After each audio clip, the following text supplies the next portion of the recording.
Welcome to the Legends of Antiquity, where myth meets memory and flame still burns in the bones of the forgotten. This is not just a podcast. This is a journey into hidden truths, lost kingdoms, and the voices the world tried to bury. I am your host, tewagī ānibesa, walking between past and prophecy. And today, we bring forth a tale not written in any Western book, but whispered in the winds of the Congo forest. A tale of fire, exile, mercy, and cosmic royalty. This is the story of Mwindo, the boy who spoke. From the womb, the one who rose from a pit, walked through the underworld, but returned not to take vengeance, but to balance the world. Let the drums speak, let the ancestors guide us. This is the epic of Mwindo, he who spoke before breath, he who was thrown away, yet could not be buried, he who descended to the land of the dead and returned with the crown of truth, the child who spoke from the womb.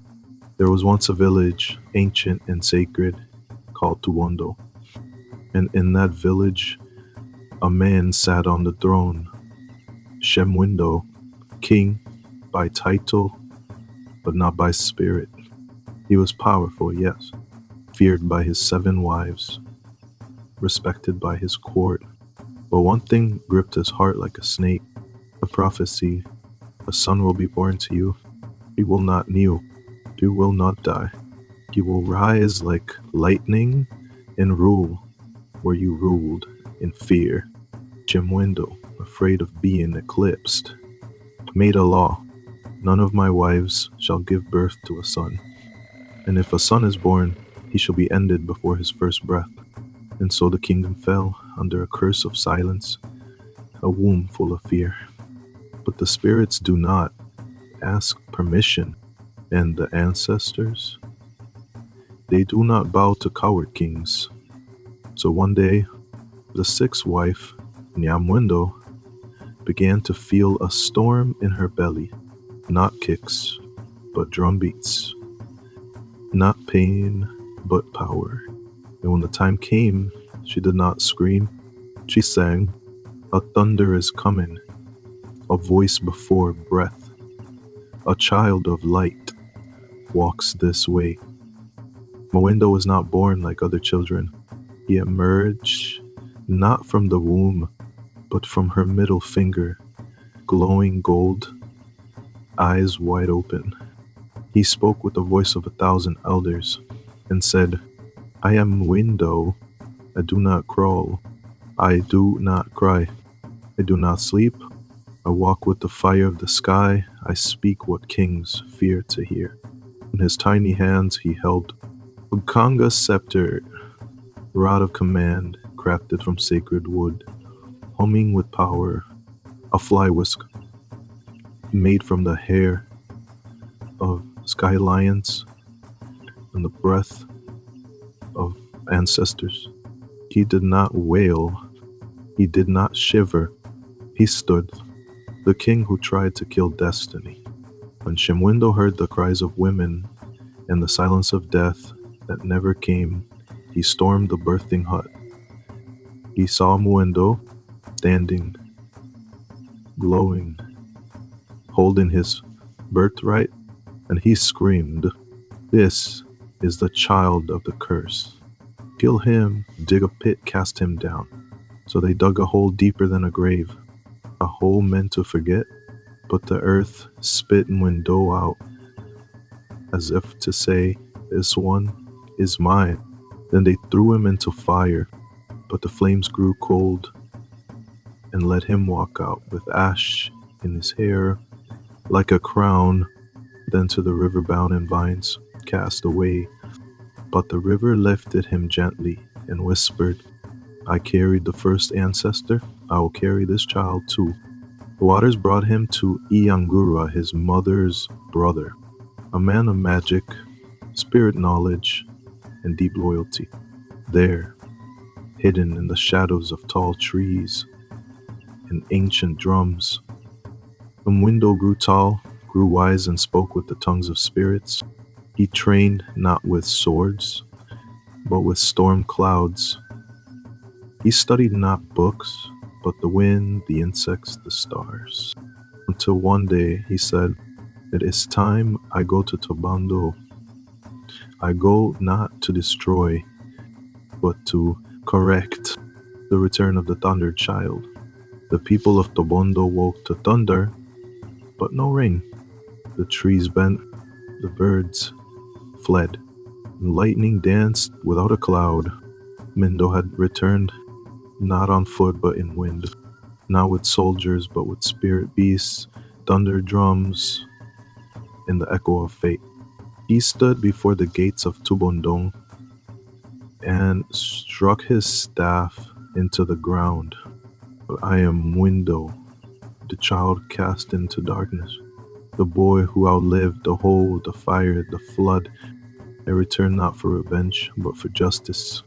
The land split, the village trembled, and Shimudo, coward of kings, fled into the forest like a hyena in heat. Mwindo could have crushed Tubondo, but instead he touched each house. He listened to the cries of women. He rebuilt the broken walls with magic and song, but his journey was not yet complete. The descent into death. The spirits whispered, "You cannot wear the crown until you conquer the one throne that lies in all men's fear, death itself." So Mwindo descended to the land beneath, roots the underworld, where light fears to walk in, even drums go silent. There lived Mukiti, the serpent god, coiled around time, lord of the dead. But first, Mwindo met Kahindo, Mukiti's daughter. Her face was rotted, her body full of sores, a test of compassion.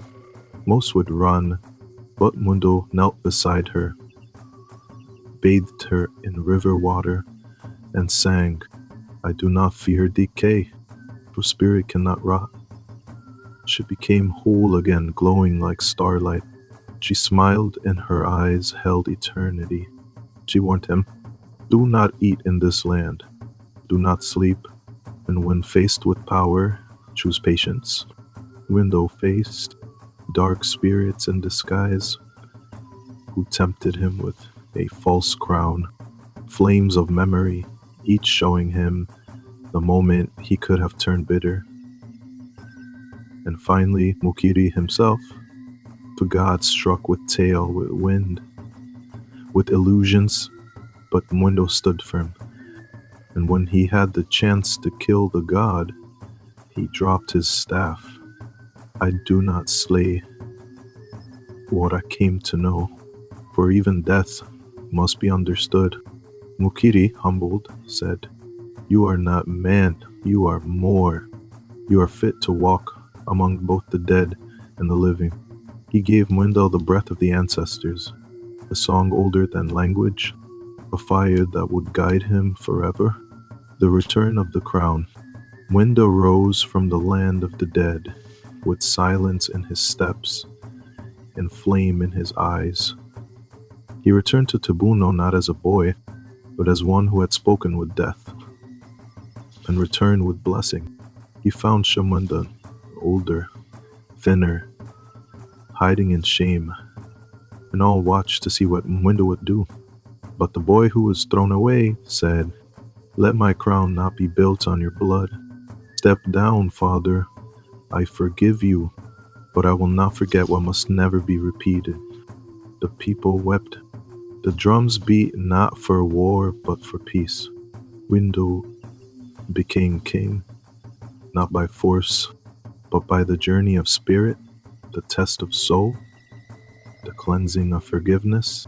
He gave the village back to the people. He planted sacred trees. He taught the young the names of the stars. He listened to the dreams of women. He walked with both feet on the earth and head in the realm of flame. O children of fire, O sons of thunder. O daughters of rivers, hear me. This is not just a story. This is a mirror, a code, a key. Mwindo teaches us that the one cast away may be the one chosen to save the world, that justice without mercy becomes another form of tyranny, that you cannot rule men until you have ruled your own shadow. That destiny, when tied to compassion, becomes a crown no one can steal. That the future will always belong to those who journey through pain, not around it. So I ask you, as we have asked for centuries, will you walk the path of Mwindo, or run like Mwindo from the fire inside you? The tale is told, the flame is past. You who have listened, carry it now. For you too are legend.